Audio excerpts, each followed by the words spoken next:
Well, hello. Welcome once again to Pale Blooms and Beyond. Thank you for joining us today. Ken McCluskey is a Scottish singer who has fronted the indie pop band, the Bluebells, since its inception. The original lineup included Ken, lead vocals and harmonica, brother David on drums, Robert Hodgens, aka Bobby Bluebell, guitar, and Lawrence Donegan on bass. The band formed in 1981 and initially called it a day in 1986. But the band reformed in 1993 and several times in the new millennium. During the original run, the band only released one album proper, 1984's Sisters. And just last year, after almost 40 years, the band recorded and released a second album, The Bluebells in the 21st Century. Post Bluebells, Ken and brother David formed the McCluskey Brothers, releasing 4 albums together. There was also the Chain Gang, a one-off supergroup with members of Altered Images, Friends Again, Hue and Cry, the Pastels, and others. My guest later became a music teacher and is currently a music business lecturer. Well, welcome, Ken. Thank you very much for having me. It's nice to be had. It's nice to be had, right? Yeah. I just want to add one wee bit to your introduction. Sure. We also had a original member, Russell Irvin, who played lead guitar. Okay. Well, take us back to the beginning. Where were you born? I was born in a place called Bothwell, which is a very nice turn of the Clyde.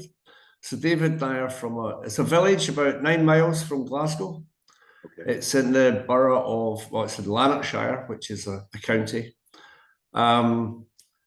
Very nice. It was where the end of the suburbs, where the River Clyde, which is the main artery, bends round, and it goes into the industrial sort of heartland, where all the steel mills were and coal mines, etc. So it was a nice little village in an industrial, an area with a huge industrial past.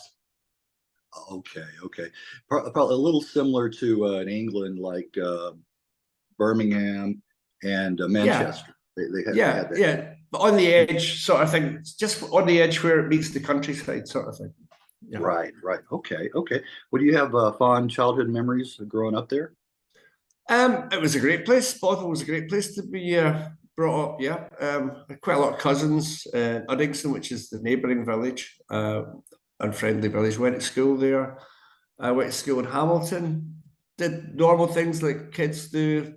Went fishing. It was a hobby of mine. Played football, which I wasn't great at, but I enjoyed it. That's soccer to you guys. Yes, right. Not gridiron or whatever. Yeah.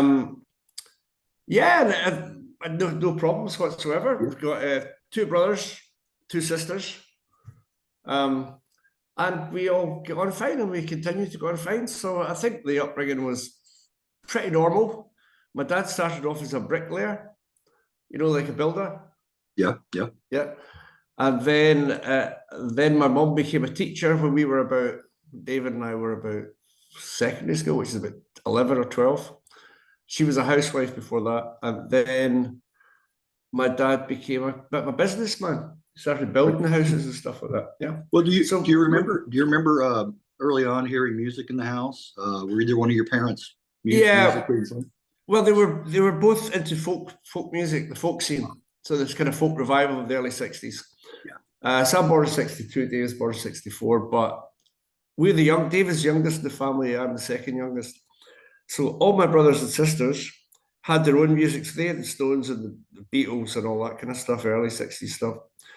Then Philip got into the Velvet Underground and all that. My mum and dad were folkies. They had Bob Dylan.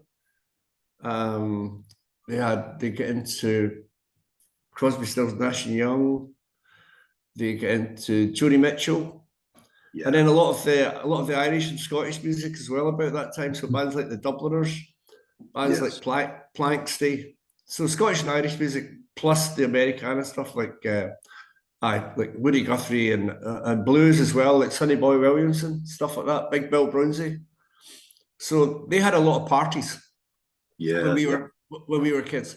So you would get folkies and get guys with beards and stuff. That was in fashion. And banjos and all that. Like guys with banjos and all that, guitars. And they looked like Billy Connolly, the comedian. Right. So He was the Humble Bums. Humble Bums, yeah. With Jerry So Rafferty, kind of people like that, they looked like that, yeah. Big flared trousers, Yeah. And Well, they would sing. They would either Yeah. sing American or Scottish Irish sort of music. So we Yeah. were brought up with that. And one of the things was when they were having the parties in a really small house, I might add, if you could sing a song or perform something, you could stay up later. So as the kids, so I'd be like 12 and David would be like 10.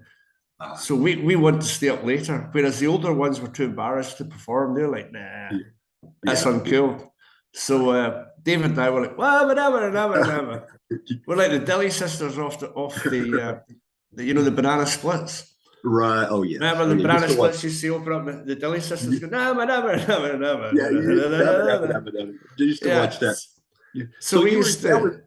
That was before you became self-conscious. You were at that age. Yeah. Well, we just have our pajamas on and a guitar, Yeah. So we just make up like bits and bobs and that. We did Whiskey in the Jar, which was a big song by the Dubliners, but it was eventually a big hit for Thin Lizzy. Thin Lizzy, yeah. So that was the first song we kind of learned. Okay. And that was our party piece for a few years, yeah. So heavily influenced by folk music early on. I don't know if you seen any of my interviews, but have you ever heard of Carolyn Hester?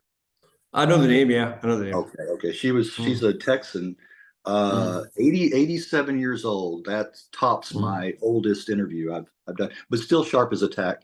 Cool. She was up in the Greenwich Village scene, folk singer. And before Bob Dylan ever recorded anything, he was going around asking everybody, can I play on your album? Can I play with you? So she, on one of her albums, she let him play his harmonica, not guitar, just the harmonica. And that was his first foray into. Oh, was it excellent? Yeah. So she has that on her CB. Well, it's good to know these. It's good to know these things. It's nice bit of information. Yeah. Well, can you remember the first one? Either the first or one of the first singles or albums that you bought? First single I bought was quite unfortunate. It was by Gary Glitter, who's been disgraced here. It was called Rock and Roll Part 1, about 1971, 72. Right. That's the first record I bought with my own money because I got a record token. You get a record token by paper. You get it for your birthday or whatever. Right. But the first album I ever bought with my life was sometime later. I was into punk rock. My brother David and I were into punk rock.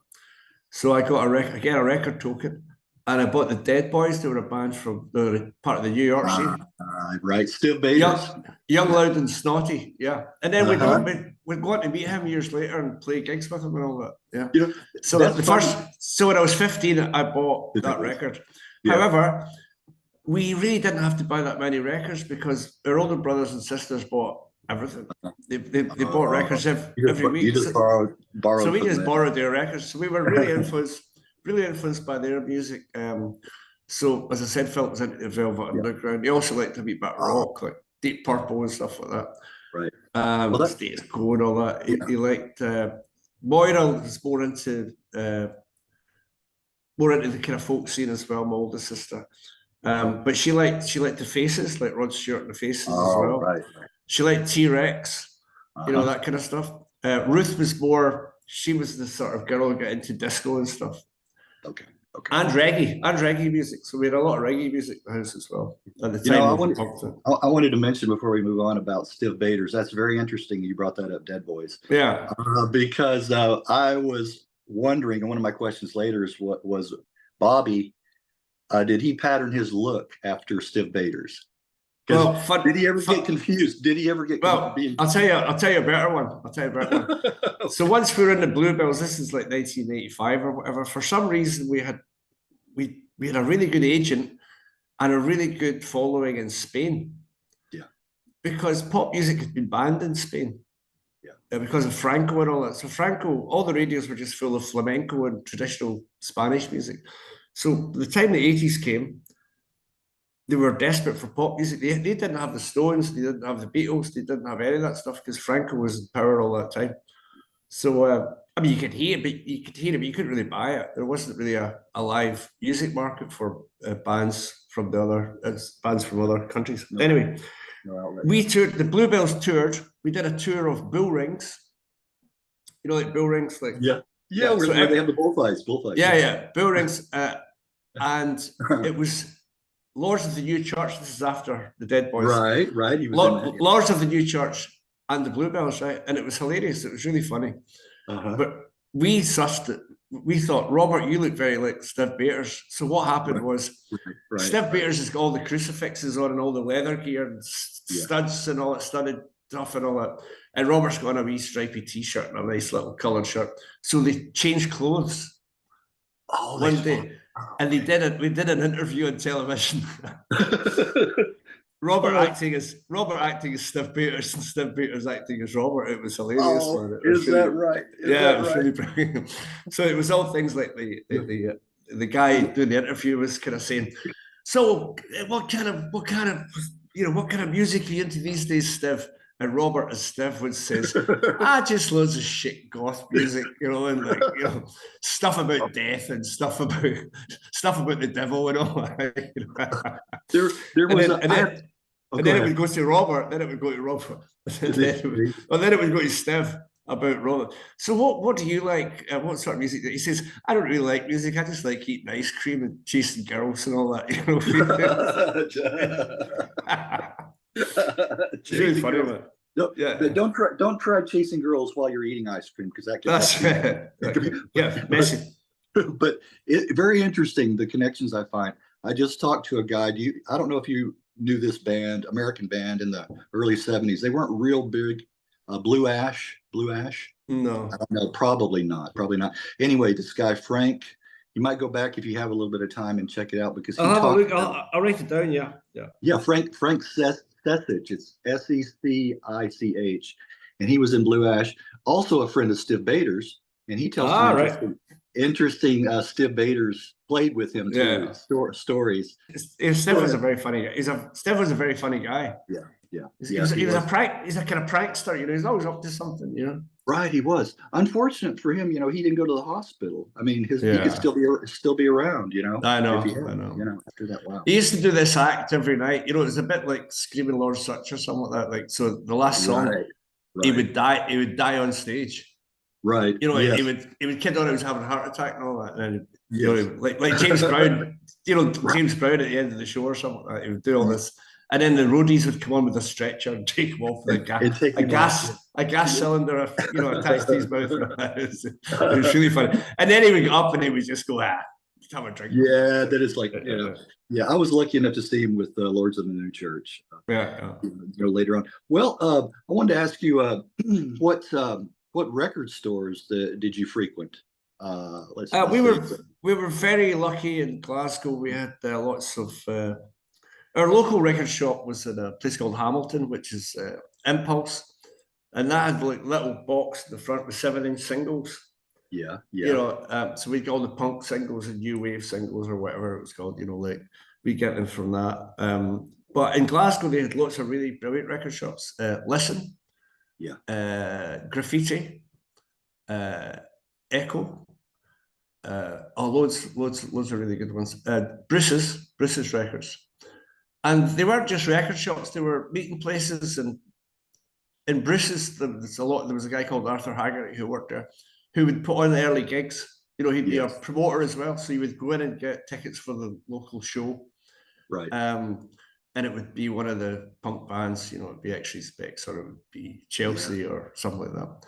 Elvis Costello was in that bracket at the time as well. So you get things like that. Entrepreneurs within the shop having other things. So it wasn't just a shop you bought records. You could get T-shirts. You could get gig tickets, all that. There were also great places for meeting. So if we were kids like 15 and you're getting the bus or the train in from the suburbs, we would meet at the record shops, and it was our meeting place. There were our coffee shops. We didn't really go for coffee or cups of tea. We just hung about outside shops. Right. And you might have a illegal can of beer or something like that, Yeah, there were a couple of stores here like that, and one of them in particular, I got to know the owner pretty well, and he would let me or he would play the record first, like let me hear it first, It's like, so that really helped out a lot, knew it beforehand if I liked it. So Well, that's it. Well, we used to go in and sometimes I still know some of the guys that worked in the shops. There's a guy called Mickey Rooney who's in a band called the Primeavals. And then there was also Stephen Daly, Daly, who was in Orange Juice. They worked in the record shop. Right. So if you were a wee kid, they were maybe a couple of years older. So if you were a wee kid and you had picked up a record, they said, well, that's okay, that one, but the real one, the one you really want to get is that one. Yes. They would sort of advise you, saying this isn't really as good as their first album or something like that. Right. They gave you a wee bit of advice. It was cool. Yeah, they were very knowledgeable. Very knowledgeable. Yeah, very knowledgeable. Well, what are some other bands? Before you became a member and started playing, other bands, musicians you started getting into? The first bands I saw were bands like The Damned, The Clash, The Fall. What else? Let's see, The Cramps. All those sort of bands, and then Glasgow started developing its own scene, sort of through Postcard Records. So you'd have Orange Juice and Aztec Camera and Joseph K and all these bands. They were sort of more, they were Scottish bands, yeah. So we didn't really have a scene as such before that. Before that, it was just heavy rock. It was just people with, patches on that said AC/DC or whatever, or Deep Purple or Led Zeppelin or something like that. But that was just a general scene, But when punk happened, it kind of changed all that. The dynamic changed, and DIY. So the DIY thing, which had come from kind of Manchester, Buzzcocks and all that kind of developed in Scotland a wee while later, just maybe about 79, 1980. Yeah.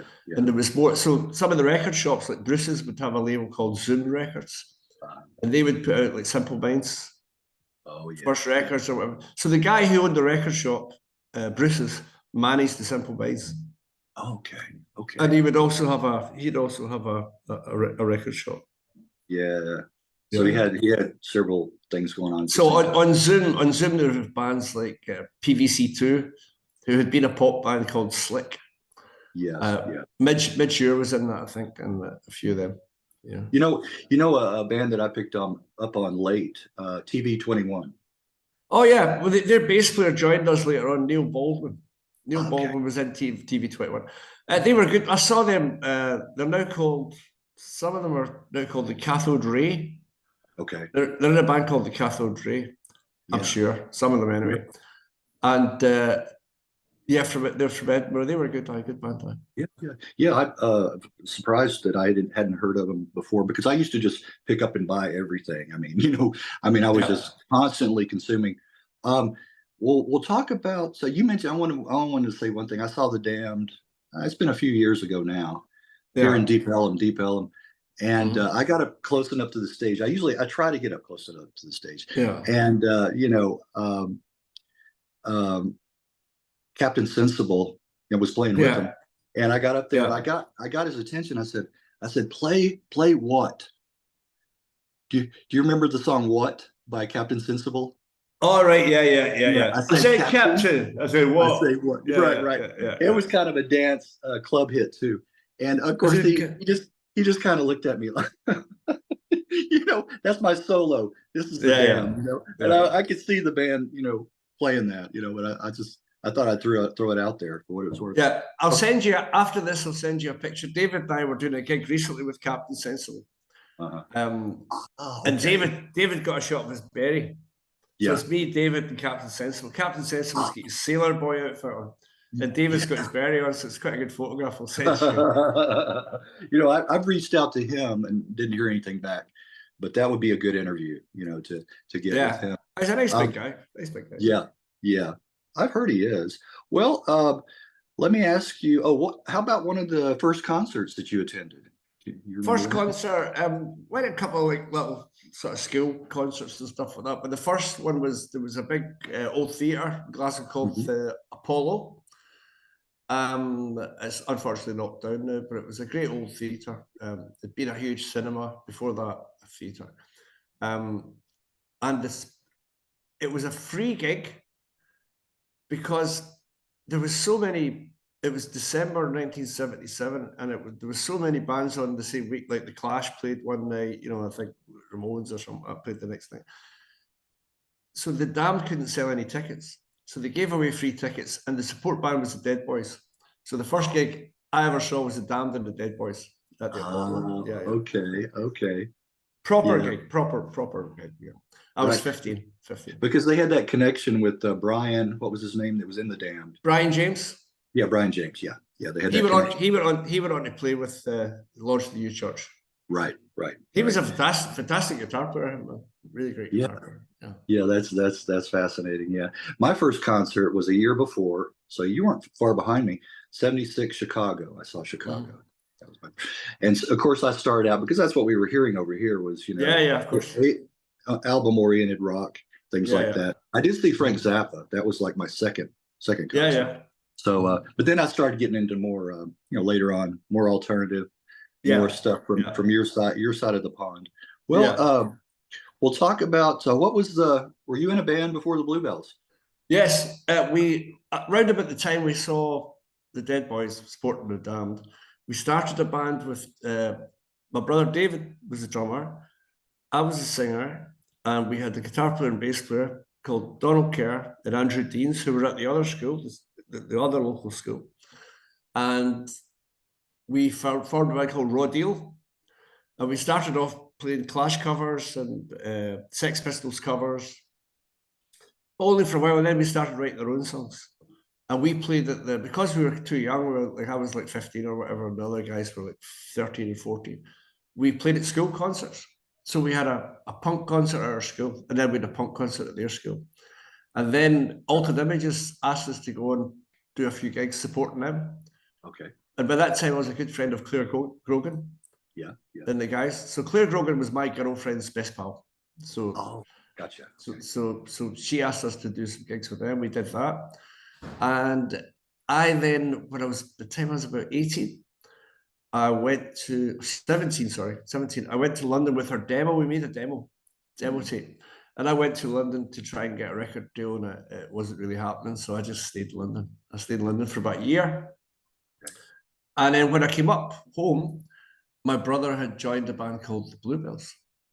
And I was like, oh, hello there. I'm very interested in what's going on here. So I stuck my nose in. And I became their kind of roadie, sort of confidant. And then Robert sometimes had a problem playing the guitar and singing at the same time. You know, it was one of them. Right. So I would step in. I stepped in a couple of times and helped out, and I played a bit of harmonica.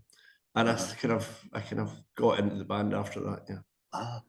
You know, I often wonder about that, and I've asked a couple of people about that. You know, how you can focus on or do both at the same time, sing and play any instrument and sing. You know, that's fascinating to me because I don't play any instrument. Yeah, I think it's always for me the one that gets me is like I can play the guitar and sing all right, okay, not bad.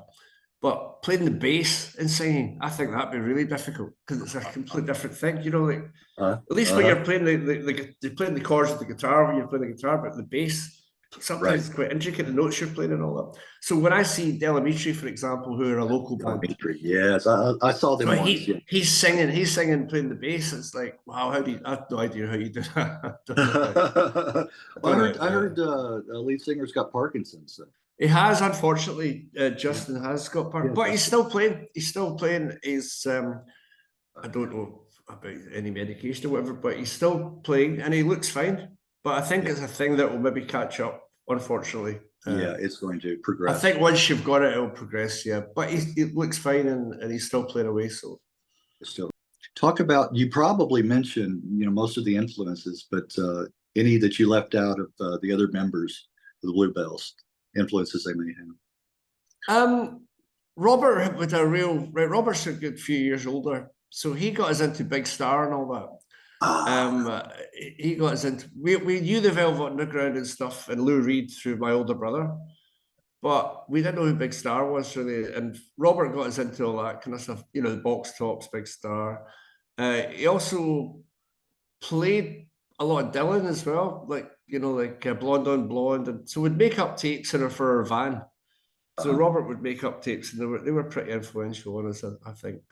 Bands like the Raspberries, Oh yeah. A lot of the Pebbles, you know, the Pop Pebbles compilations. Yeah. The Oh sort of yeah. I used to garage. pick those up. Yeah. Yeah, Yeah. Oh so we used to have a lot of them sort of like yeah. on tape, on tape. So Uh-huh. we'd put them in our van, and I would no idea who the bands were, but we'd ask Robert because he's a wee bit older. Uh, Because Robert is quite knowledgeable because he had a fanzine. uh-huh. So during the sort of punk days, he had a fanzine called 10 Commandments, Oh, okay. which was very influential. It was Yeah. really pretty good. And that's how the Bluebells started, because Robert started writing about bands that didn't exist. So somebody says, "Where are these bands that you're writing about?" And he went, "Oh, so he just made them up." And he recruited some of us to be in his band. Yeah, Oh my God. You have anything to back up your story? Yeah. yeah. Right, right. Not Well, that's bad interesting. idea. Yeah. It's sad to hear of Eric Carmen's passing. That wasn't long ago either. With the raspberries. Yeah, yeah. Yeah. You know the thing is, they come in threes. You know how you hear that? They come in threes. Yeah. I don't know if you were into these bands. Maybe you probably were. The three keyboardists that passed within weeks of each other. Michael Pender, Moody Blues. Oh yeah. Yeah, and then I saw that, yeah. Richard Tandy, ELO. Mm-hmm. A few days after, I believe, and then and then John Hawken, who was in Straubs. Oh yeah. Funnily enough, I did a gig last week with a member of the Straubs. Oh, did you? Okay. Yeah. It was in Ireland. Who was it? I've started a small record label, independent record label called Corn Creek Records. Corn Creek's a bird. You get it really in Scotland and the western fringes of Scotland and Ireland. Right. So I signed a wee band from Ireland, went over to support them. Yeah. And one of the support bands was Brian. He didn't join until like 1989 or something like that. So he's a later Straub, you know. Okay. Brian, it's like Wiltshire or something like that. Chapman, Brian Chapman. Anyway, I can't remember, but he joined. He's been in them for 30 years or whatever. Yeah, they've had a lot of members go through their ranks. I think so. I have an upcoming one with Rod Coombs, who was in the band for a while. I reached out to Dave Cousins, got his manager. A lot of times that's who will, if you send it to their website, it's usually like a manager. And he said, "Well, I'll pass your information on." You know, that's been a few weeks ago. So, but you know, we'll see. Yeah. But yeah, I'd love to talk with them and ask them about their earlier days. With Sandy Denny. Oh man, that's of course, yeah. Oh, she's good great. stuff. I love her. Yeah. Well. I've already asked the question about Stiv and Bobby. Actually, maybe if there's ever a movie coming out, documentary on Stiv, Bobby could be cast. He could play that. Well, I'll tell you another Stiv Baker story, right? So the first band I went to see was Dead Boys, right? So they were supporting the Damned, right? Years later, we happened to be on tour with Lords of the U Church. We befriend Stiv Baker. He's really funny. We have great fun, right? And doing all these tours of bull rings. A few years later, my brother and I were doing backing vocals as a sort of a session musicians, like for different bands, because our voices were quite similar. Right. You know what I mean? So we could do harmonies quite, readily. So the girl Claire Grogan from Altered Images was doing a solo album for London Records. And I don't think we had much money at the time, but she paid us handsomely, very well, in cash, which we like, right? Oh, yeah. And we thought, well, instead of going back, this was London, instead of going back to Glasgow, let's go to Paris. And we stayed for a couple of weeks, David and I. And occasionally we'd go busking, down at the Champs-Élysées. So we'd go busking and just play songs. And we didn't really need to busk because we had enough money. Yeah. So we were just staying in like pensiones, like small apartments. And Stiv Baters went past one day when we were busking. And we were like, "Oh, Stiv, blah, blah, blah." And he remembered us and all that. And he was with this girl who was his girlfriend, Caroline somebody, but she was kind of big fur coat and all that, like she looked like Jessica Rabbit or something like that, from Roger Rabbit. So he had all the leather gear and all that. And she was holding herself very well. And he says, "Hey guys, what you do? You don't have to busk. Come with me." So he took us to this big apartment right in the center of, very near the Champs-Élysées. I think the Châtelet was the name of the district.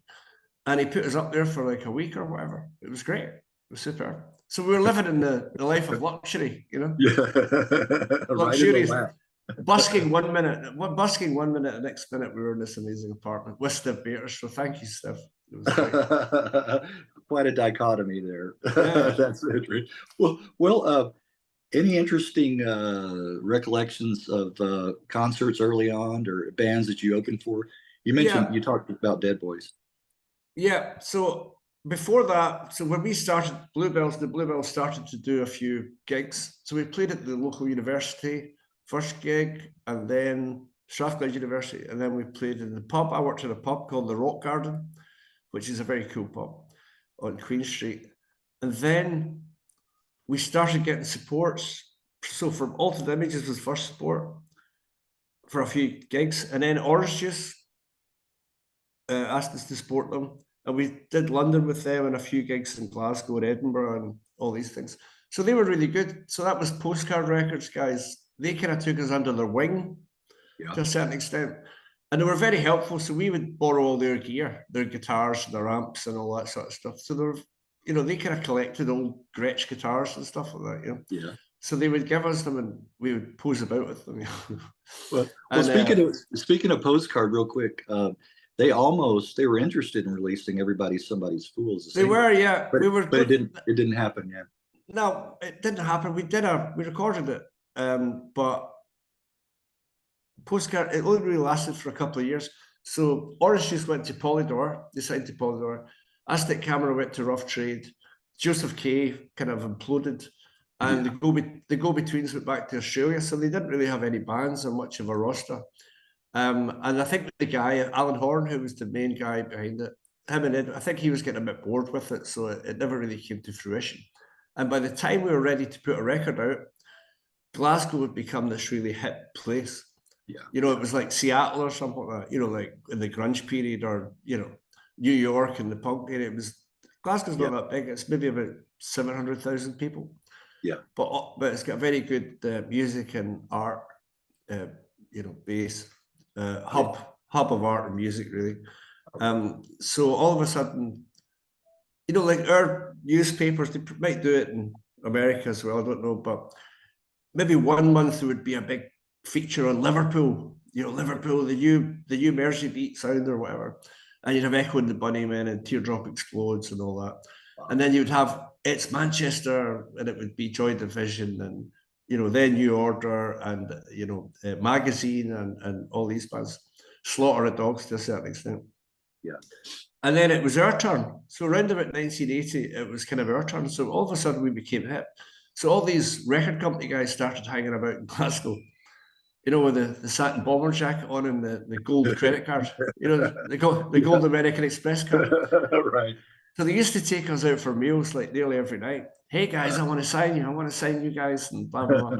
And we'd be like, could I have the lobster thermidor, please? You know, and a bottle of Krug champagne, please. You know, you can take the piss to a certain extent. So really, that kind of left Postcard behind, because Postcard, they didn't really have any money to do anything properly. Although it was very hip, it was a very hip label, and it would have been very nice to make a Postcard record, obviously. Yeah. But we were all kind of kids that were unemployed. We just left school, so we needed to work. We needed to get paid for what we did. We'd have had credibility coming out of our ears if we were on Postcard records, but we needed a roof over our heads. You know, we needed to pay rent. You know, we couldn't just afford to be cool. Yeah, exactly. Up until that point, you know, before there was a real scene there with Postcard in Scotland. If you wanted to make it, you had to go to London. You know. That's correct. That's correct. Yeah. So Postcard was excellent. It was an excellent sort of, you know, not breeding ground, but you know, they really facilitated a lot of artists. And Edwin Collins was very much part of it. So him and Alan was their kind of brainchild, and Stephen Daly was very important as well. Yeah. In the kind of organizing it and the kind of putting it together and the concept, because it was really cool. But it was really, because it was so different. It was still punk as in DIY, but the music was so different. It was a hybrid of, you know, some songs had disco parts, they had Stax parts, they had country parts, they had punky parts, they had rocky part. You know, there was a whole mixture, hybrid of all this, and some traditional music mixed in there somewhere. You know, Right. So it was really interesting. You know, really interesting. Yeah, they were visionary. They were visionaries. Yeah, definitely. They were even now. I mean, even now you get a lot of bands, especially American bands, quoting them as being influential. So there's a band called The Drums. There was another band that we're talking about recently. What's the band American? I think the New York Vampire, Vampire. I don't know. I don't. Yeah. Anyway, I can't remember what they're called, but they were talking about. So every now and again, you see in an interview influences Postcard Records. I think also an influence. When we eventually got to America, we signed to Sire Records in America with Seymour Stein. So we had two different deals, one for the rest of the world and one for America. Yeah. And that was really cool because you're on the same label as the Ramones, you know, the Talking Heads, you know, the Undertones, all these bands. So that was really cool. And that was my next question: how you became signed, but you're ahead of the game. Go ahead. Oh, sorry. Go ahead. Well, Seymour Stein was in London, okay. Mm-hmm. And because there was quite a good music scene here, the indie music scene, he was looking at us and he's looking at the Smiths. He signed both bands, and a lot of bands, you know, to rejuvenate the roster because the roster was Talking Heads had been there for a while. Blah blah blah blah blah. He also signed Madonna about 3 weeks after us. So when we went to work in New York was our first gig, and we played a place called Danceteria. Heard of it, yeah. So when we went up the stairs, it was freezing cold. It was really cold. It was like December, so it was Baltic. It was colder than it gets in Scotland, right? And Seymour Stein says, "Hey, take your coats off and see the hat check girl over there. I want you to give her all $1." I went, "Okay." It was Madonna. Oh, Madonna was the hat check girl, and she was just about to sign to Sire Records. She just looked like a normal girl, but she didn't really look. She's a bit gothy or whatever, you know. But that night there was a band called Love Tractor supported us, and Love Tractor were part of that Athens, Georgia scene. Yeah, right. So I think they, to a certain extent, although we took a lot of our influence from American bands, I think they also were influenced by Orange Juice and a lot of that early British DIY. Right, and they've said as much as well. Although we took, you know, we'd listen to Graham Parsons and all that stuff as well, but then they would come here and listen to a lot of British music. So I think it was a two-way sort of influence. Yeah, sort of thing. I think that's happened through history. I mean, early on, even back in the 60s and before that, there in the UK, you know, you guys, of course, borrowed a lot from our R&B, you know. Yes, and of course. And then you kind of put your own stamp on it, you know, your own, and then shipped it back to us. We sold it back. Yeah, you sold it back to us at a profit. Yeah. Well, if you look at the Stones, I mean, the Stones' first records are all blues covers. You know, they're all cover versions of blues records. Right. And the Beatles are very influenced by Buddy Holly and, you know, the early rock and rollers and Elvis Presley to a certain extent. You know, so they were coming from that. It's almost like a country, almost like rock and roll. Yeah. So we certainly took. So the Stones here were seen as the bad boys. They're playing the devil's music, you know, and the Beatles were seen as the nice boys, like you could, the boy next door you could go out with. So if you had strict parents, they wouldn't let you buy a Rolling Stones record, but you could buy a Beatles record. You could buy a Beatles record because it's acceptable. Yeah. Right. And all the girls that would go watch them were screaming. It was a madman. You couldn't hear them. They couldn't hear themselves play. No, that's right. That's a funny story. So that to and froing has always happened across the Atlantic, and you know, even I think even up until the kind of electronic thing, you know, like with bands like Depeche Mode, to a certain extent, bands like Jesus and Mary Chain, you know. Again, Depeche Mode they're not really American. Jesus Mary Chain are really American based. The roots of music is, but you guys are crazy for them, you know, for a period of time, and the same as Depeche Mode. Right. You know, so we're still, although these bands are like all my age or whatever, but they're still to a certain extent a big, and the Smiths as well for that sort of Yeah. thing. You know? Well, I think you talk about, borrowing from different, countries you borrowed from us, but I think because I'm more of an Anglophile. I love the music that comes out of UK. Always Yeah. have. I think you have a sense of melody, that you instill in the music, Yeah. which I think sometimes lacking over here, Mm. so, and I know a lot of that, is, over here we have a lot of distractions, Yeah. too many, Yeah. consumerism, and I know it's changed a lot over there too, but I think maybe back in the 80s and before that, maybe the only thing a lot of people, like you said, in industrial areas had was the music. Yeah. Was the music. Yeah. So you pour everything into it. Mm-hmm.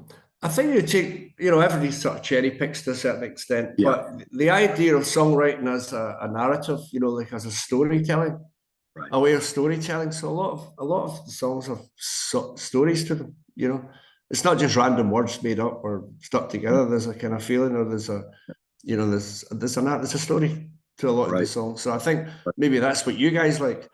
Yeah. But we get that from country music. Do you know Right. what I mean? Right. We're taking that. We take a lot of that from country music, I love and it. because country music takes it from the folk tradition, and the That's folk right. tradition is, you know what I mean. So it's that touring and throwing with each other. Yeah, Everybody's borrowing, yeah. But it's interesting because I do like a lot of the old, the 60s and before that 50s country and western. I do like that too. So I have a whole array of music that I like. But yeah, it's very interesting how music has transformed and how it has moved through the ages. Well, do you have recollections of recording the album?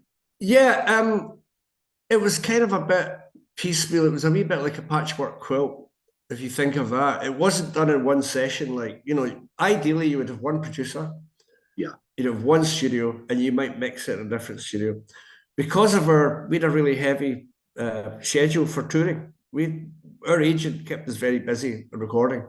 So the first guy we went in to record with was Elvis Costello. He was our mentor, and he was very good. He came to see us in London, and he took on the job straight away. He had just come back from a huge tour of the States, like 2 years or whatever. He was a wee bit out of condition, but he was on a health kick basically, and he wanted something to, get his hands at. So he was great. He was a great influence on us. And one of the best things he did was he got each one of us individually to make up a compilation tape, like a cassette tape. Yeah, yeah. Of what we liked. Uh-huh. So what we liked. So David, my brother, his would be slightly different from mine, and ours would be slightly different from Robert's. Robert's would be different from Lawrence's, and Lawrence would be different from Russell. There might be a theme through them, but they were quite different. Yeah, right. And he would listen to them and he'd go, all right.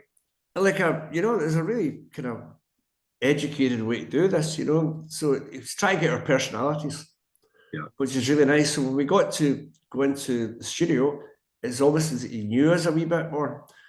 And he'd just done Almost Blue, the country sort of album. And he also made us up a compilation of stuff that he really liked, and thought would be is kind of what he thought we were like. So he sent us all that Pebble stuff again, but we had that, but it was quite interesting. It was an interesting way to work. He also showed us how to just things like how to use a microphone technique and stuff like that. You'll probably hear I'm a bit.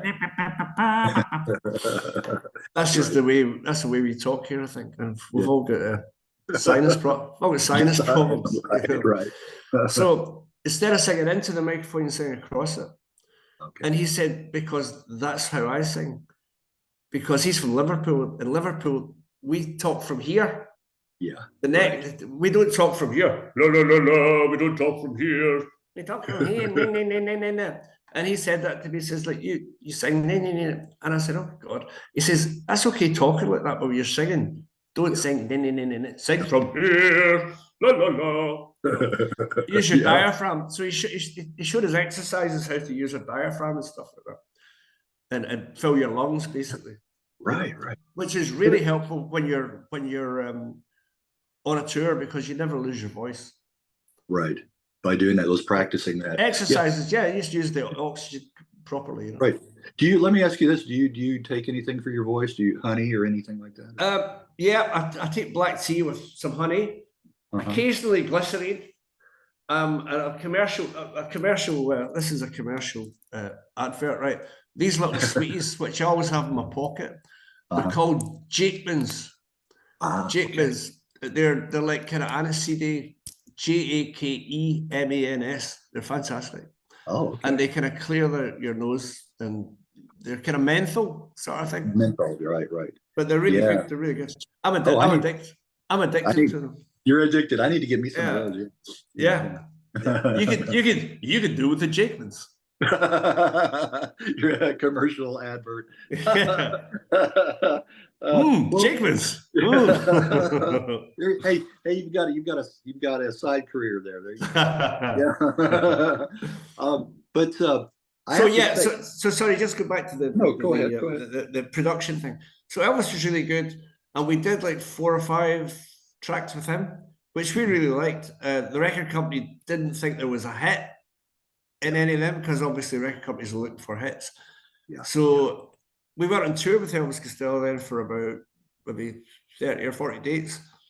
And then he went to the States for 6 months or whatever, and then we didn't have a producer anymore. So we got a guy who had engineered on that session, a guy called Colin Fairley.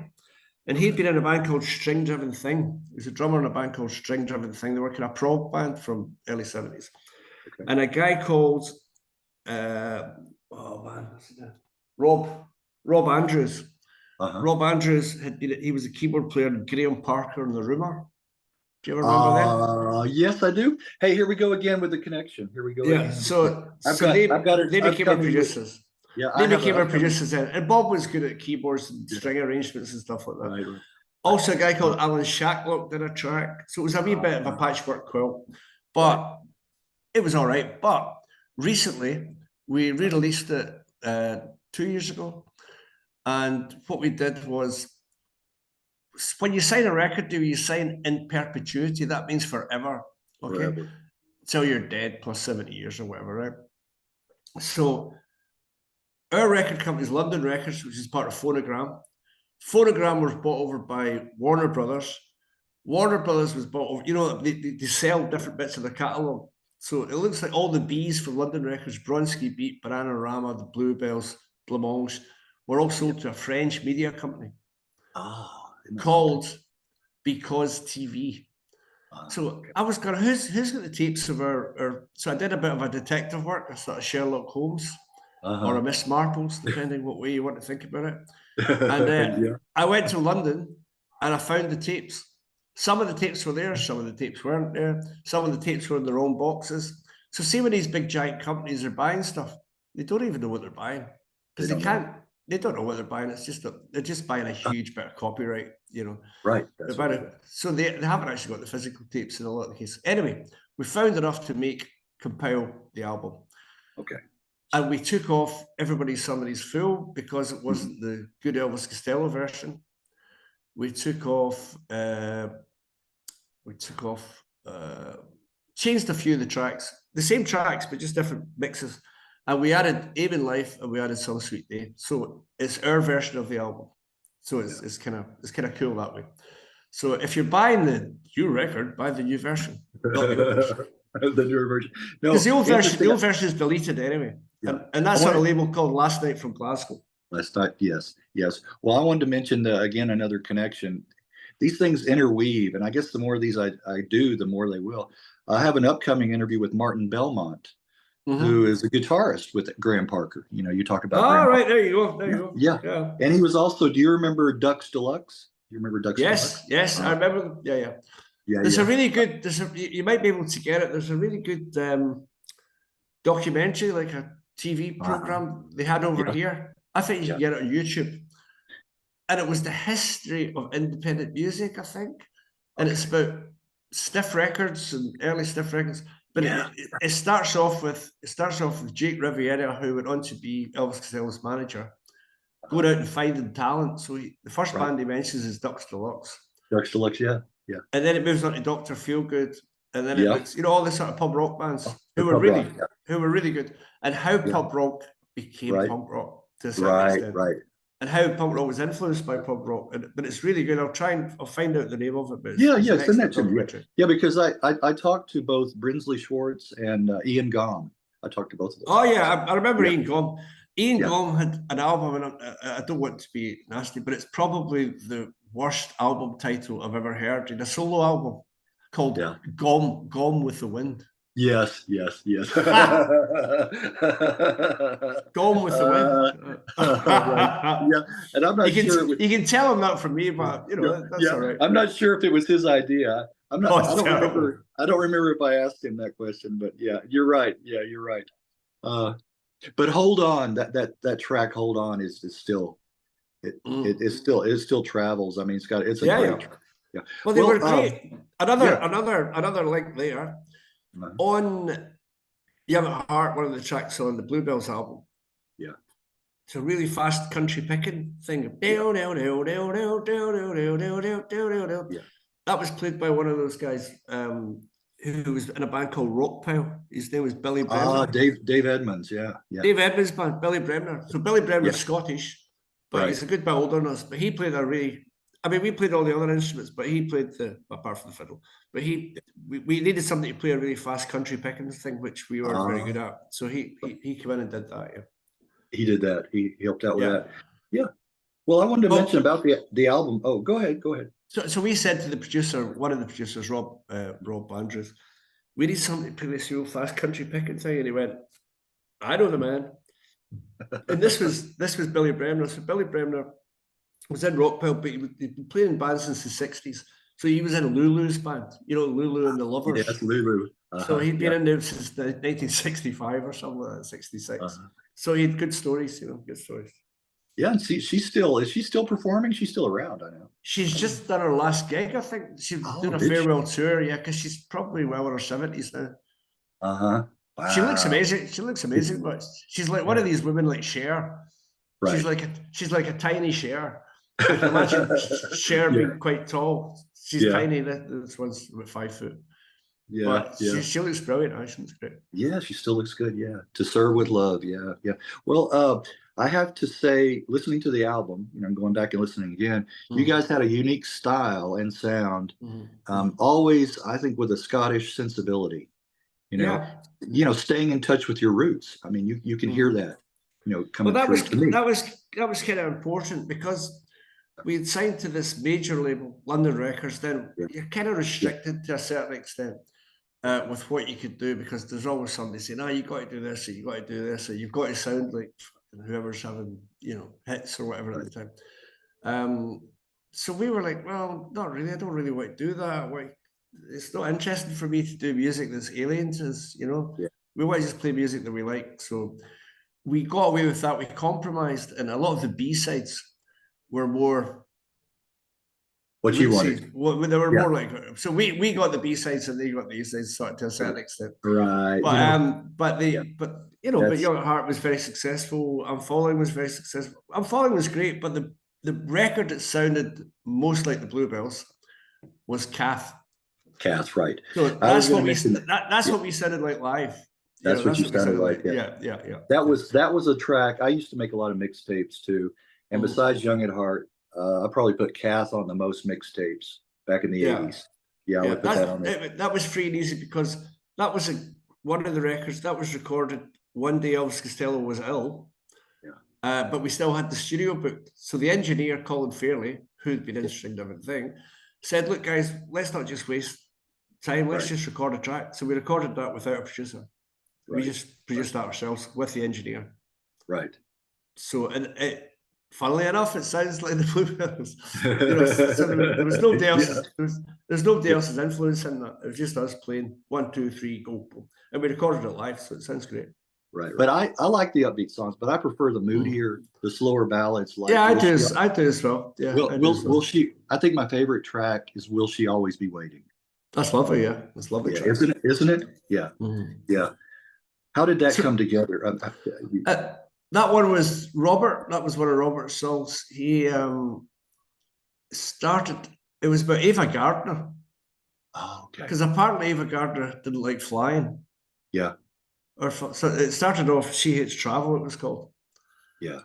So she hates trains, she hates planes, she hates travel. Right. That was the lyric. And then it turned into Will She Always Be Waiting, but it was an amalgamation of two songs.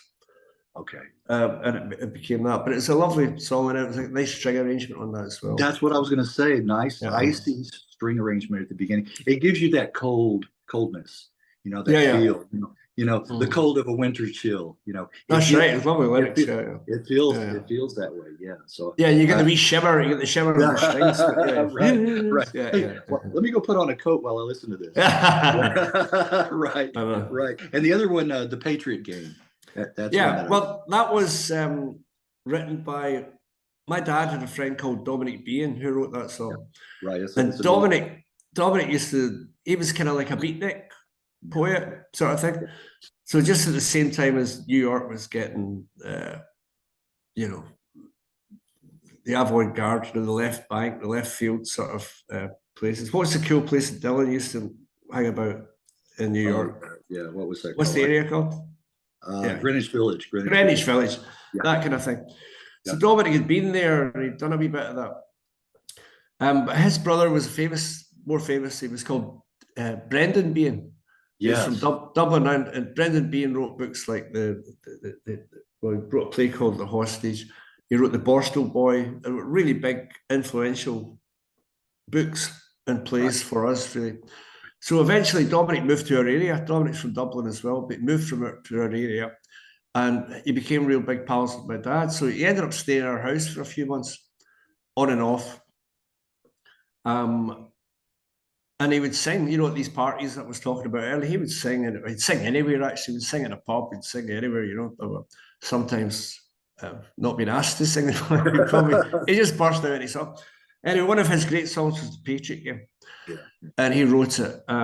Before that, he had a big hit in 1967 for The Scaffold, which included Paul McCartney's brother, Mike McGear. Yes. And it was called Liverpool Lou. So that got to, I think it was #2 in the British charts or whatever. And that was a kind of folk ballad. So Dominic came from that, again, that folk tradition. So he had this song which was about patriotism being misled by patriotism taking over a young person's mind. So you would kill somebody for, your country or your colours or your whatever. And it was a really strong ballad, but we wanted to make it more universal. Yeah. So it could be people in America become over patriotic, or people in England to become over patriotic, or people in Serbia who become over patriotic, or whatever. And the futility of patriotism. Yeah. Patriotism doesn't pay your wages. Patriotism doesn't, people get too fond of their country, and then it becomes a political cause and all that. So we got Dominic to change two of the verses, the last two verses. Second last one is, where is a young man this earth ever trod, whose life is less sacred than all the old frauds, whose boyhood's less loving, whose vision's less vain than the old men who hate for the Patriot Game. So it was to try and get away from this thing. We are better than you. We are, you get it in America now with Biden and Trump. It's the same thing. So they're so polar apart. It's bizarre. Well, you get it here in different. It manifests itself in different ways through nationalism or patriotism or whatever. So it was to try and make you think about it. Yeah.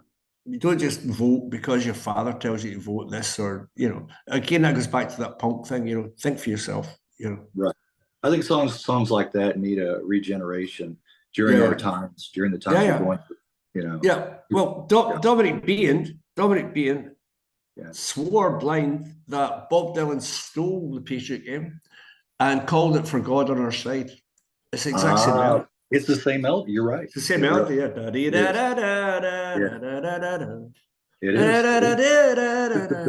You're right. So Dominic was always going to try and sue Bob Dylan, but Bob Dylan by this point is untouchable. Yeah. He's surrounded by lawyers. So, and the other thing that goes back to the folk tradition,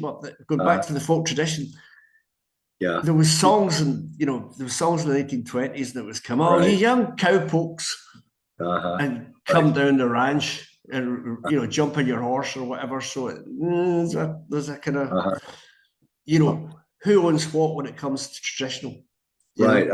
I'll mirror that with an art example. With Roger Dean, you're familiar with his paintings. The Yes albums and all that. Well, look at Avatar. You can tell it's very obvious that they got their idea for the imagery. Some of the scenes are exactly like absolutely, But again, like what you just said, the directors, the people behind Avatar, they were so huge. It's like Goliath. I mean, David and Goliath. So he tried to, but they shot it down. No chance. No chance. No chance. So but he should have had a lawsuit there for sure. I think so. Yeah, I think so. But the other one, and I know I sent this to you, was Holland. Holland. Yeah, I wrote that. It was about you get a Valentine's card. Yeah. And somebody had sent me a Valentine's card and it said HOLLAND. I didn't really know what it meant. So I asked somebody and they said, "Oh, hope our love lasts and never dies." And I went, "All right, that's a good song." Right. That's a good song. I'll take that, yeah. But I didn't realize till years later there was a Beach Boys song called Holland as well. Oh, is that right? I didn't know that either. Yeah, it's sort of a kind of obscure album, but there is. I didn't know that until quite recently, actually. Yeah, but the story, my story of that is, I used to listen to a show called The Rock and Roll Alternative, and it was around 1983. When it started, and every Sunday night, this guy, program director, host of the show, he would play a lot of stuff from your side of the pond, a lot of imports that he had, and that's how I picked up on a lot of bands. Well, most of the time I would catch it and I would tape. I had my cassette player there and I would tape the shows. The songs that I liked. I used to do that. I used to record it. So I heard this song, and for some reason I didn't hear him say who it was. Holland. Right. And so for years, this probably, 10 years or more, I wondered. It was always there, nagging at me like, who? And I still had the tape, I would play it, and trying to figure out, who does this sound like? Who does it? And I never figured it out until one day I picked up an import copy of the best of you guys, and it was on there.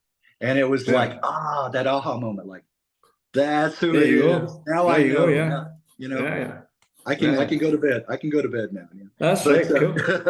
But it was one of those that, like, who, have you ever had something like that you didn't know for years or a long time? And well, now you've got Shazam. Now you've got Shazam. Right. You can just use Shazam, but there you go. You can do it. But there's a few tunes, but try to think of one particular one. But it could be a melody. It could be a lot of the time when you listen to traditional music, when there's no lyrics, it's just like a jig or a reel. So I can play the whistle, penny whistle, and stuff like that, and for Irish and Scottish music, to a certain extent. So I don't really know the names of most of the tunes. So I have to ask people all the time. And if you ask somebody, they'll say three people will have different names for the same tune. Right. Do you know what I mean? It's one of the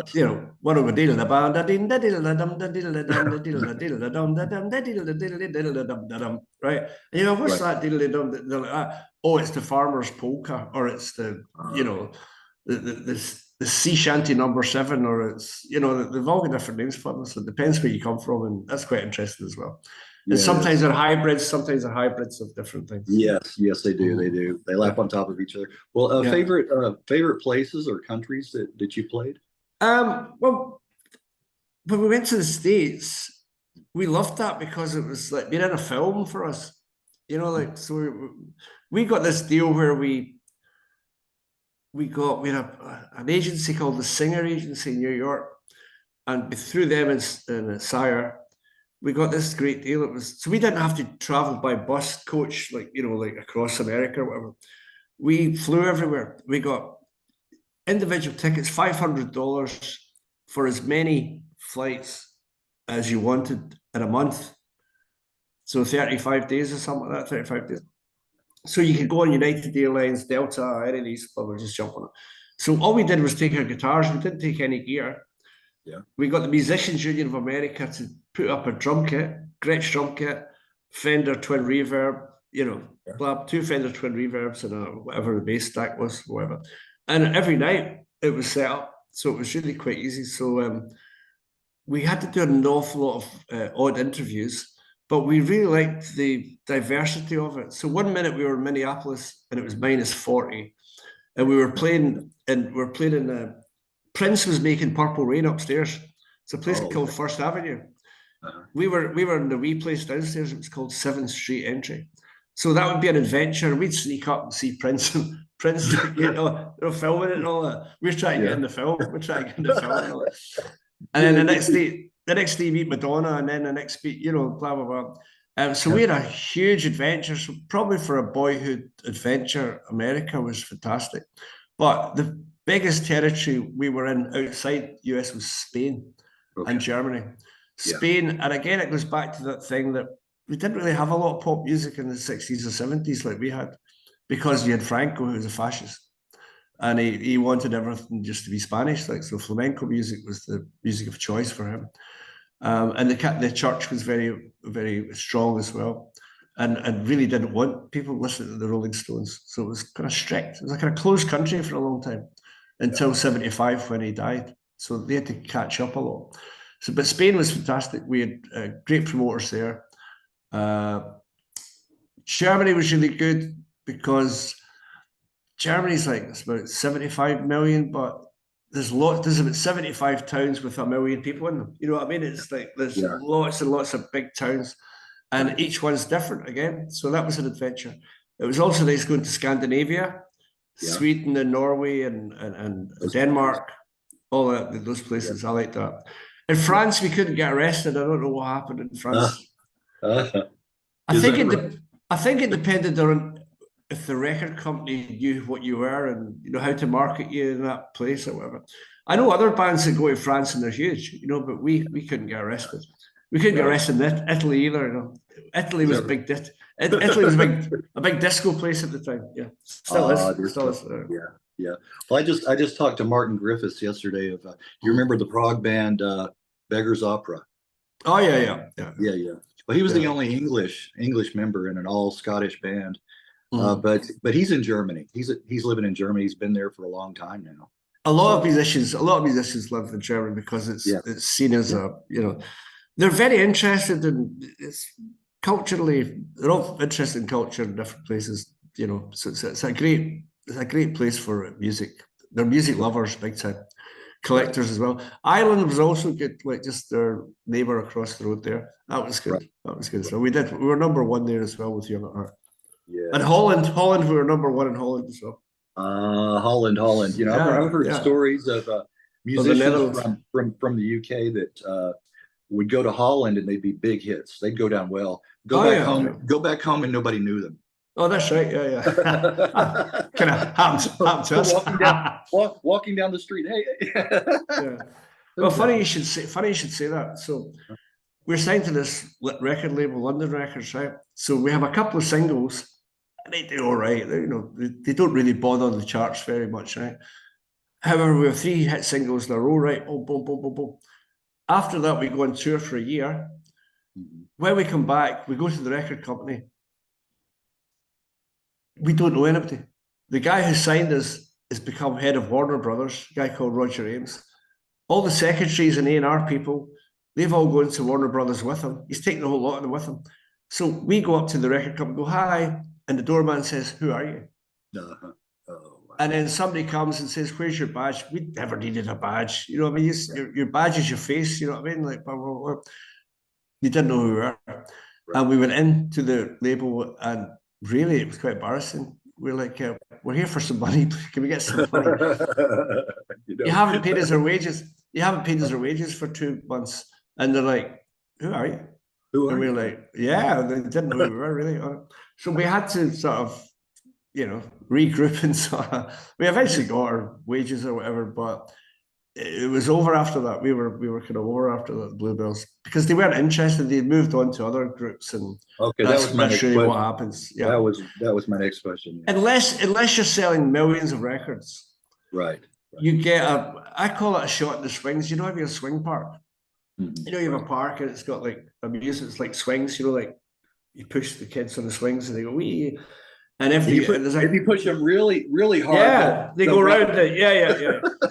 So we had our shot in the swings. It wasn't our turn anymore. It was like, bye. So we had our shot in the swings and we'd been pretty well supported by a record company. But unless you're selling millions of records, so I think Young at Heart sold about 500,000. But if it had sold 1 million, we'd still be there. But 500,000 is not enough to sustain a career, really. You know. And the album probably sold about 40, 50,000, which again isn't enough for the cost of it. So they started getting a wee bit tight with us, but I just thought, well, you know what? Let's just leave. We didn't split up as a band or anything like that. Let's just not work for them. Let's just go away and start our own thing. So we started a record label, David and I. We did our first album on a label called Thrush Records, which was our agents, a guy called Paul Boswell. That was called Aware of All. Available on Spotify. And it's also, and then we started our own record label called Kingfisher Records. And we put out Favorite Colors, Wonderful Affair on our own. And then we put out an album, a compilation album called Housewife's Choice, which is on a label called Lynn Records. Lynn Records they make hi-fi equipment. They make really good. Lynn Sondex is one of the best record players in the world. But they make them here, they make them in Glasgow. So they used to use our compilation records to show off their record players. The only other band that was really signed to Lynn Records was the Blue Nile. Blue Nile. Yeah. They were. That's where it came from. When you said Lynn, I'm like, where did I hear that? Yeah. So they were, but they're a manufacturing company. They did that. So that was fine. We did that for about 20 years, up until, well, between 86 and 2000. They did all right, but we could sustain ourselves. You know, because when you have a record out and you can do gigs in the back of that, you can start traveling about and touring. And it was just really David and I. So we did a lot of gigs acoustic. And then we had a really good lead guitar player called Ali McLeod. And sometimes we'd do 3-piece gigs. Sometimes we'd get a bass player and drummer in and we'd do the 5-piece thing, depending on how much money we got economically, if it was working or not. But we did that for about 15, 16 years. And then David's partner was pregnant. And he thought, like, I need to be at home, sort of thing, you know, I need to be at home. And I went, okay, then. So I just packed it in, stopped playing. David got a job as a music therapist. Yeah. He works for people with like Down syndrome and people who are hard of hearing and people who are, you know, maybe visually impaired. He does it on a one-to-one basis. So he's still doing that. I went to university and did a degree in history and sociology, but sociology of music. And I became a professor. I became a lecturer at the at college. So college is between university and school. Yeah. It's like and there I taught music business management. So it's all to do with contracts and copyright. Right. So I kind of did that. I was going to say about that. The bands back in the 70s, 60s, 70s really could have used somebody like you, you know. Oh, I think so, to help advise them. Especially the Beatles and their merchandising contracts. Right. Where they got 0 pence, they got nothing. They got nothing. I know. Yeah. But I mean, you hear so many stories of being taken by the record companies, and you know, help avoid the pitfalls, you know, of the business. That's good. That's good that you know, became involved in. Yeah. So then David had 2 kids, and then I had 2 kids because we're brothers, we're twins. We're not twins, but you know. So my kids, they're 20 and 18. David's a wee bit older, 21 and 17, I think. So, yeah, he still does music therapy, but we do gigs weekends and stuff like that. We don't do big tours anymore, but we still do. Yeah. We've got 30 gigs before Christmas, and that's quite a lot for us. That is a lot. That's a lot. So we'll be doing that, but mostly weekends, like Friday, Saturday, Sunday, sort of thing. I was going to say, how many a week does that come out to be? We'll do two or three. Maybe we'll have two. Then, well, next month we're playing in London on Saturday, the 22nd, and then we have a break, and then we're playing a festival in Glasgow, July the 26th, and then we have a break. We've got to go to a wedding, and our niece is getting married in Spain. So that'll be a month out, and then we start again September, October, November, December, 2 or 3 weeks. Yeah. Was it that TV ad for Volkswagen that helped regenerate interest in the band? It certainly did, yeah. It certainly did. David and I were on tour with a traditional band called Capercaillie. We were supporting them, and we were in Aberdeen, and we got the phone call saying, "Hey guys, you're going to be high in the charts next week." And we went, "All right." So we thought, well, you cheeky buggers, you cheeky guys, you record company executives, the ones that we had to plead for our wages, you're going to pay us. It's payback time. Right. So I said, I want 2,000 quid, £2,000 each. Yeah. Before we kick a ball, before we do anything, in cash. Right. And they had to give it like, yes. So we're totally riding it. And then so each week, we went down every week, and they gave us £2,000 a week, just for pocket money, And so that was us reclaiming back some of our expenses.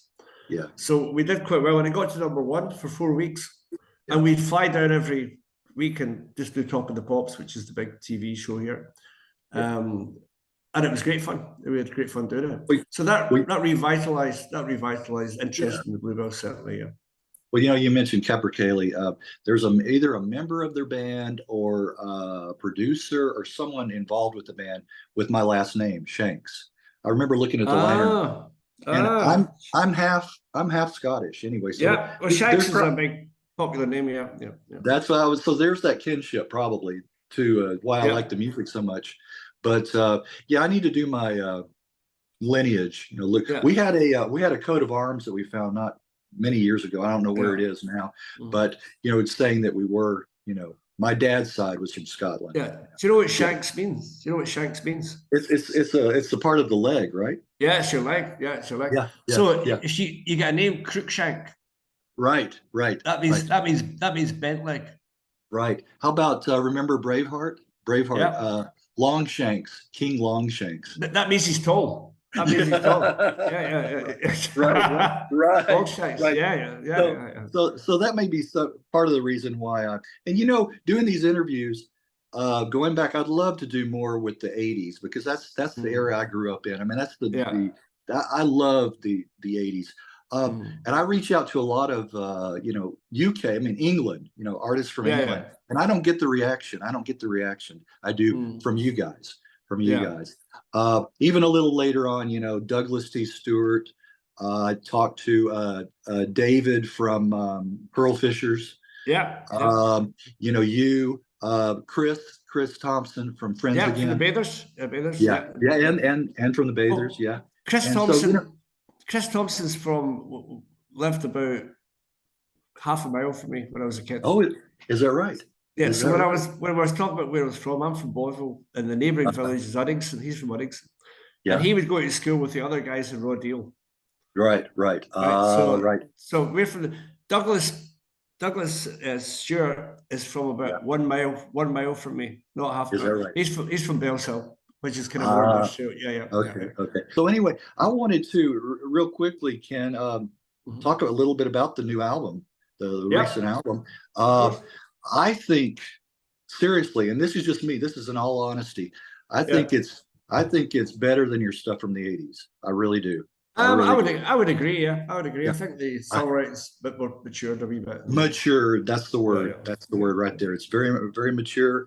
There's a lot more, ballads, more mellow tracks. That really appeal to me anyway. But for as far as upbeat, Daddy was an engineer. Nice way to kick off the album. Yeah. That's Robert wrote that. So basically, this album, we all wrote 4 songs each. So there's only really 3 Bluebells now, right? So we've got a band, but they don't write. Right. Robert wrote 4. I wrote 4. David wrote 4. Right. So we put them together, and we tried to compile them so that they would complement each other, you know. Well, that, I mean, those are good sentiment in that song, you know, like what I would hear my dad say, you know, or his dad. You know, it was a different time. It was a different time period, you know. Yeah. So that Robert's dad worked in the big Glasgow was very famous for, you know, when I'm talking about mining and steel works and all that. So the mining, coal mining, made the steel, and then the steel made the ships. So Robert's dad made the ships. He was a shipbuilder. Yeah. On the Clyde. So the Clyde was very famous for shipbuilding. They don't really make ships too often these days, but they make the occasional ferry. Right. You know, like a local ferry but they don't do big. I mean, they used to make like cruise liners and all that sort of stuff. Right. I think they're all made in the Far East now, you know, or Middle East or whatever. Yeah. They've outsourced those, for sure. Yeah. Well, Stonehouse Violets is one of my favorites. Really like the country vibe on. Yeah. I wrote that one. It was about when I was a kid. Like all kids here, you play soccer, right? Football. Yeah. And it was snowing. So there was a big, you know, people make a snowman. Yeah. They made a snowman in the middle of our football field. So my friends and I, we thought, get the snowman away. We want to play football. But you can't because of the snow. So we kicked the snowman down. We're kicking it. But there was a big stone, like a big brick. Yeah. And the snowman hit my knee and smashed my knee. Right? So I was in hospital for 3 months, and the hospital was called Stonehouse Hospital. Right. Okay. So I was in there for 3 months. And they had a football team, a local team called Stonehouse Violets. And as a kid, I always thought, that's amazing. Stonehouse is a shit name, right, for a town, Stonehouse. You know, it's like Hill Town or something like that, right? So it's not very imaginative. But Violets, that was beautiful. I loved the idea of something really banal, Stonehouse Violets, you know. Right. So they had this football team. They played the junior leagues. And I just this name, Stonehouse Violets. And when I was there in the hospital, I used to read about Stonehouse Violets and Stonehouse, and you know, be better read about Miss World. Right? Remember how I used to have Miss World competitions? Yes. Mm-hmm. Miss World came to visit the hospital on the day of my birthday. So I'm in hospital with my leg up and a thing, up in traction. Yeah. And Miss World came in to the Stonehouse Hospital and gave me a kiss. And I got my picture taken for the local paper with Miss World. Her name was Belinda Green. She was Australian. She was absolutely beautiful. She's about 6 foot or something.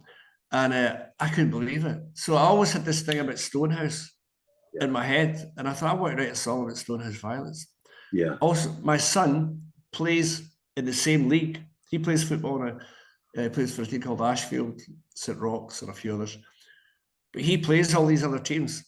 So when you're a soccer dad, you've got to go 2 hours before the game to drop the kids off, and there's nothing to do. It's really boring. So I walk about all these places like Stonehouse or Lark Hall, or, you know, and reminisce about things. So that was written reminiscing about Stonehouse, that song. So it's a wee love story made up. All the names in the so St. Roch's, they're all the names of football teams. I went down to Shettleston. Come knock a lick. I followed you to Thornywood and Johnsonborough for the crack. Caught your eye at Vale of Clyde, Vale of Lever too. Hey, watch that. Watch that finger. Watch that finger. You kiss my face, Dunny Pace. You know what I mean? Yeah. So it's Stonehouse Violet. That's the refrain. So that was written about walking about these places and reminiscing about all those places. Yeah. Well, speaking of places, how far is Easterhouse from you? Easterhouse is where my son plays football now. It's, as the crow flies, 2 miles. 3 miles. 3 miles. 3 miles. 3 miles. Yeah. Okay. That's a big housing. It's a big housing scheme, like a housing project. Okay, right. Big project. You remember the band Easterhouse? They were they were from Manchester. They're from Manchester. Yeah. I talked to the guitarist. That was an old interview. A couple of tracks, your vocals harkening back to the country vibe, and kind of feels like an album for one of your countrymen who was part of that chain gang, James Grant. I have the album Sawdust in My Veins. Oh yeah. Really great album. Really great. He's a great musician. yeah, it's got that country kind of raw, Yeah. vibe to it, folky country. Yeah. Yeah. So So I first knew James. He was in Friends Again, who would later yeah, become Chris Thompson's Bather. You know that, right? yeah. So James is a brilliant guitar player, a great songwriter, and guess what?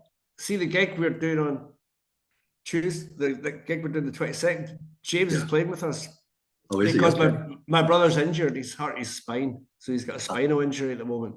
Does he? Okay. Yeah, so he's got a harness on for 6 weeks. So we had to think of somebody. We didn't want to cancel the gig in London. So Robert's friendly with James. I'm friendly with him as well, but Robert knows him a bit better.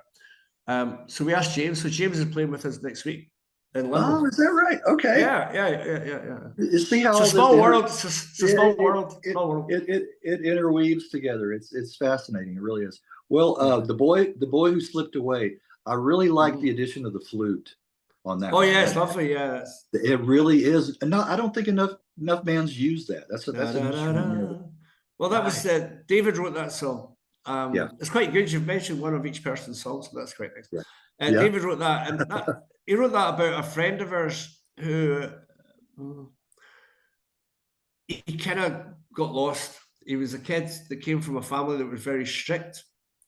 So he wasn't really allowed out. He wasn't allowed to have funny hair because his dad was very strict, and he really rebelled against his father, and he went way over the top. He's no longer with us, sadly. But he was a friend of ours, and he was a very nice kid, but a bit wild, feral, basically. So he disappeared. So, but we always liked him, and that was nice that David wrote a song about to commemorate him. Yes. Well, I was looking something up real quick, but I'll come back to that. Yes, and "Beautiful Mess" is another top track. Yeah, that's one of Robert's. Yeah. The vocals. Who accompanied you on vocals? How'd you get that?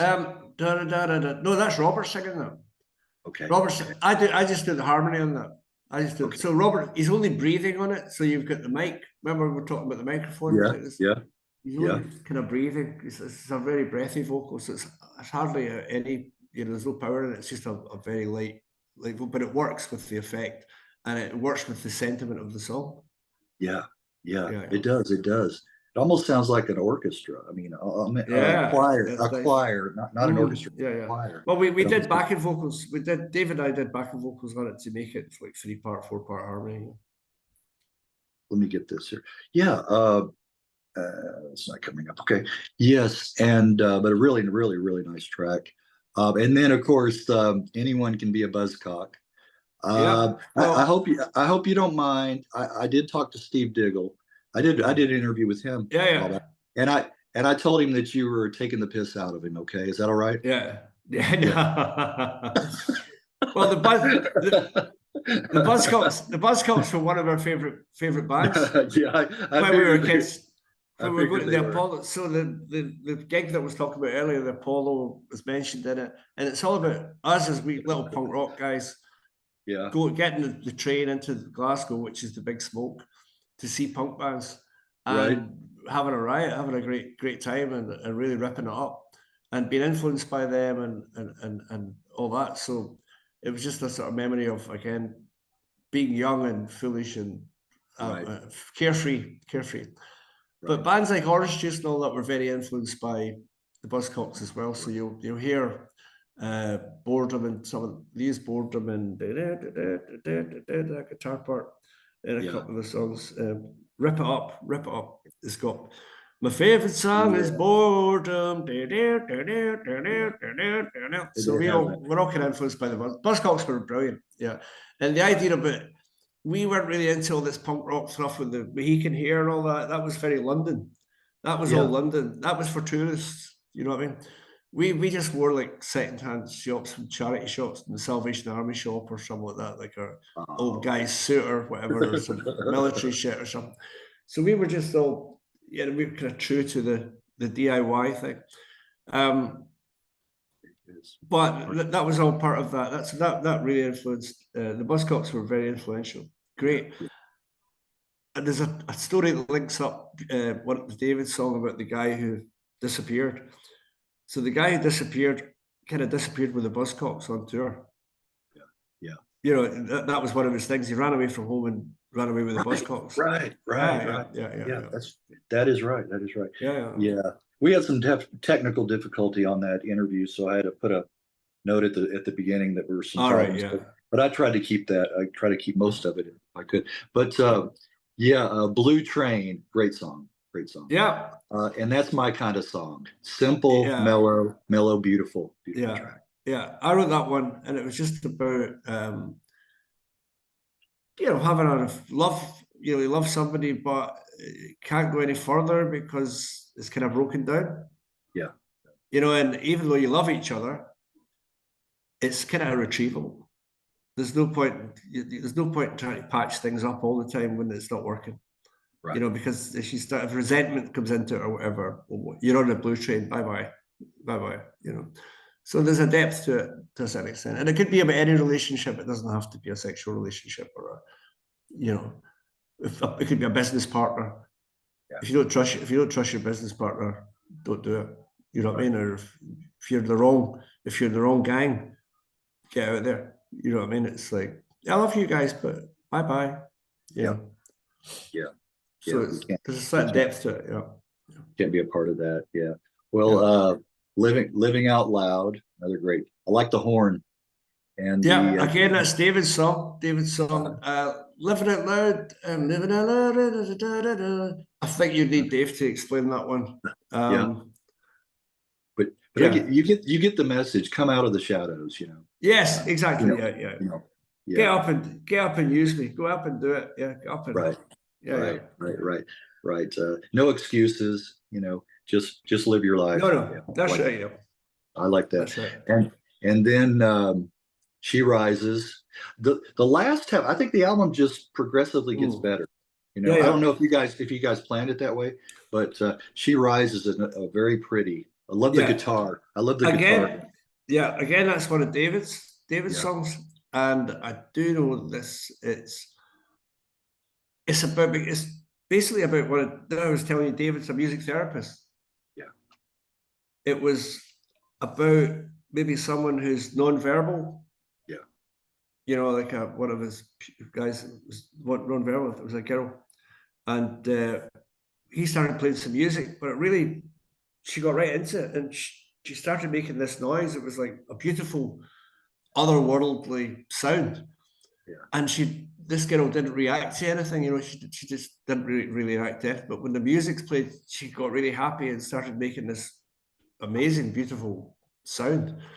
And that's what She Rises. So she's rising up from this dark, well, not dark necessarily, but a quiet place where she doesn't react to anything. And she rises up through the music. So that's a beautiful song, actually. Yeah. Right. Well, you know, the power of music, you know, and in the therapeutic side. That's right. Yeah. It really does. It ministers to people. And there's been study after study about that, you know. Oh, no, absolutely. Yeah. You're using, you know, both sides of your brain. Yeah. Well, our mom is still alive. She's 94. It's her birthday yesterday. So she's got dementia, right? Yeah.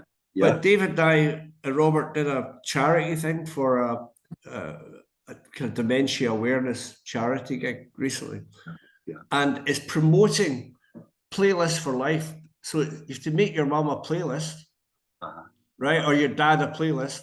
And it's amazing. Say if you put like a cassette tape or something like that, or whatever medium you've got, play songs from throughout their life that they like. Yeah. You know, it could be Frank Sinatra, it could be Bob Dylan, it could be whatever. Yeah. All songs that they like, and then put a top 20 and then put it on, and they really react to it because they remember it. And whatever part of their brain is like, you know, not being used or whatever, they start using it, and it brings happiness to them.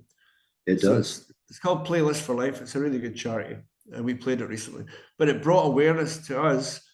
Why don't we make a mom a compilation tape or whatever, you know? Right. She likes it. Yeah, it works. Yeah. Well, really, I mean, that's excellent because my mom is 91, but she will be 90. She will be 91 the 19th of this month coming up. So just a few days. Yeah. So longevity there. That's You it. know, that's hope for you and your brother, right? That's You it. I don't think I'll make that. I don't think I'll make that. my, I don't think I my, want to make it. right. My dad died of Alzheimer's and Parkinson's. Speaking of Parkinson's, Yeah. and he was 76, so he was kind of young. And I said, Mm. well, if I can make that average, Well, that's quite good. I think take those that's two good. together, that'll be that'll be Yeah, okay. yeah. That'll be all right. Yeah, I'll yeah. take that. Well, the last track is the bonus track. Glasgow is a rainbow. I mean, I don't know what to say about that one. It's one of those goosebumpy songs. You know what I'm Yeah. talking about? Yeah. It gets under your skin in a good way. Mhm. And so that came from that's on the CD. It's not on the vinyl. It's just a wee track, a special track on the CD. So Last Night from Glasgow, which is the label that it's on. I told you it's a kind of patronage label. So 800 people pay £100 or $100 a year, and you get maybe 6 or 7 albums. Yeah. If you can give vinyl, you can have CD, you can have whatever you want. And any money made goes back into the record company. And they pay the artist a huge royalty. It's the opposite of a record deal, right? It's like right. It really helps. It's amazing. So they're really good. It's very well organized. And they've put out a lot of stuff, like new stuff old stuff by Love and Money. It's all stuff that's deleted. That's Past Night from Glasgow. Last Night from Glasgow's new stuff. So they have a band called Sister John, 3 girls and a guy, who are great. They've got 3 albums out. Yeah, they've got 3 albums out. Well, they're making their 3rd. They've got 2 albums out. So they had a song called Glasgow's a Rainbow, and Ian Smith, who runs the record label, said, I want to start experimenting a wee bit. Yeah. I want you to pick a Bluebells track to Sister John. I want you to pick a Bluebells track and do a cover version of it. And I want you to pick one of their tracks and do a cover version of it. And then we'll put them together on a 7-inch vinyl, just for a novelty sort of thing, a one-off thing.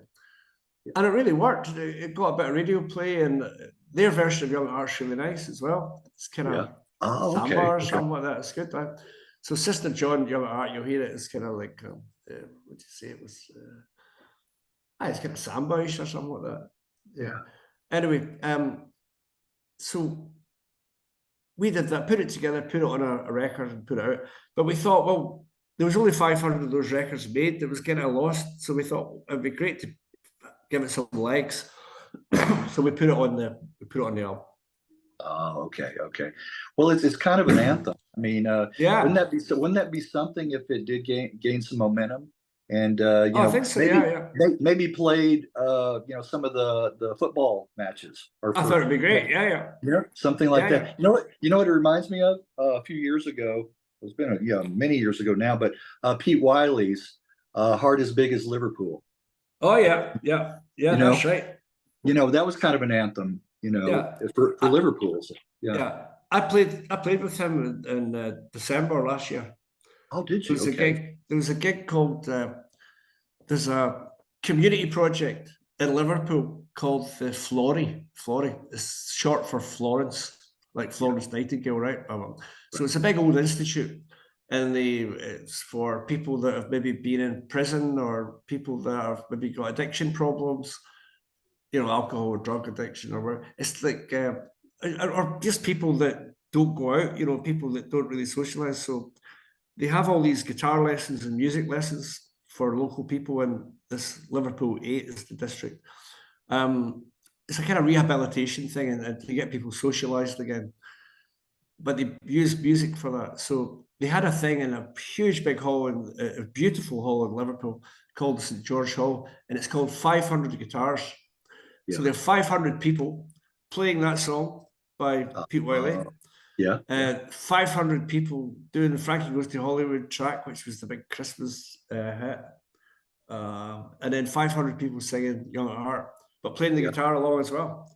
So I went on with a choir. There was a whole choir. The other guys couldn't make it, David Roberts. I just went down, played the guitar with a 40-piece choir. And they're all doing harmonies. So it was brilliant. And then Pete Wiley did the song you're talking about, Heart as Big as Liverpool. And your man from Frankie Goes to Hollywood did Power of Love. Oh, okay. It was amazing. Okay. Yeah. It was the guitar player. Right. name escapes me for the moment, but it was really brilliant, and people just really engage in it, you know. So it's a great idea. Just that idea of community, you know, community and bringing people together, all different ages. There was kids there, 16. There was people about 70. Yeah. You know, and a lot of them are just starting to play the guitar. But it's the idea of getting people to, you know, enjoy yourself, and communicate as well. Exactly. You know, the community, like you said. Well, you got, you know, have been playing a lot of shows. Still have that fan base from 80s. You still have a good fan base? Yes. What you notice now is when you're on the stage, there's usually a light at the back of the stage, and the light goes on top of it. When the lights go out, nobody's got any hair. Okay. Everybody's baldy. Even the women. Even the women, they're all bald. Oh, but they're just but we've got some of the festivals we do, we get maybe a younger audience, but in general it's people our age, or maybe a wee bit younger, you know. Yeah, I was going to ask you too about, you know, getting some younger fans too. I would say our main fan base is 50 plus. Okay. Yeah. But you would maybe sometimes what you get actually now is parents bringing their kids. Their kids, right.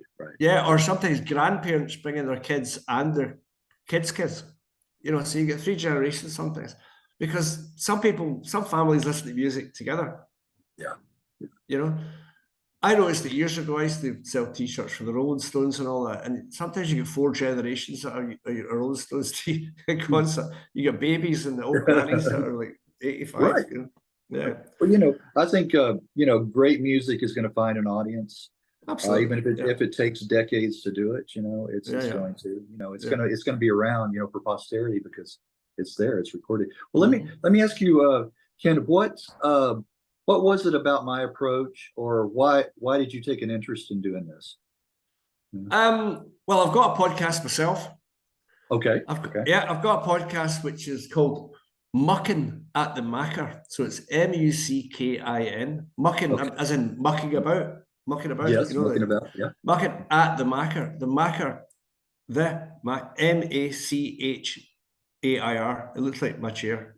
Okay. Macker is a piece of land beside the sea. You get in the west of Ireland and the west of Scotland specifically. Okay. And it's the name of the pub across the road here. So we were just talking in there, and one day they said, well, why don't you do a podcast?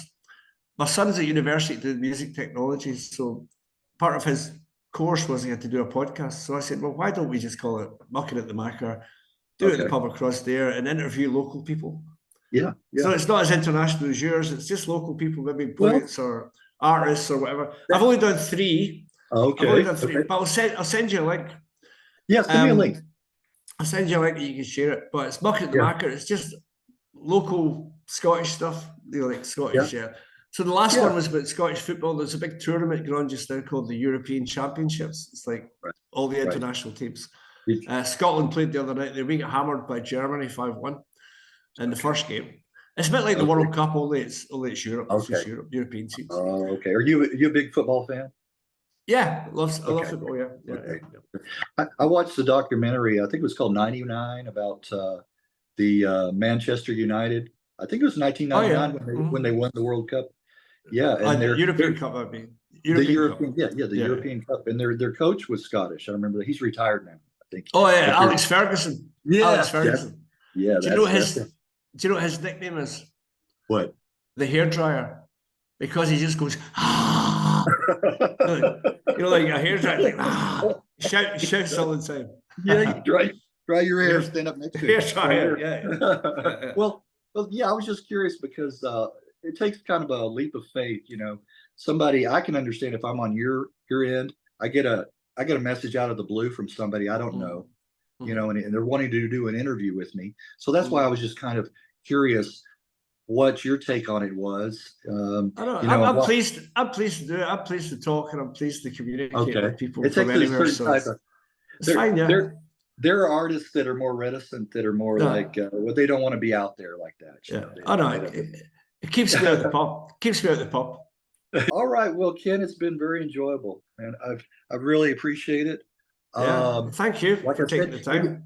And if you can think of anybody, you mentioned a few that you've worked with, you know, Mhm. you know, to put in a good word for if you're in Okay. contact, that, you know, shoot them my way.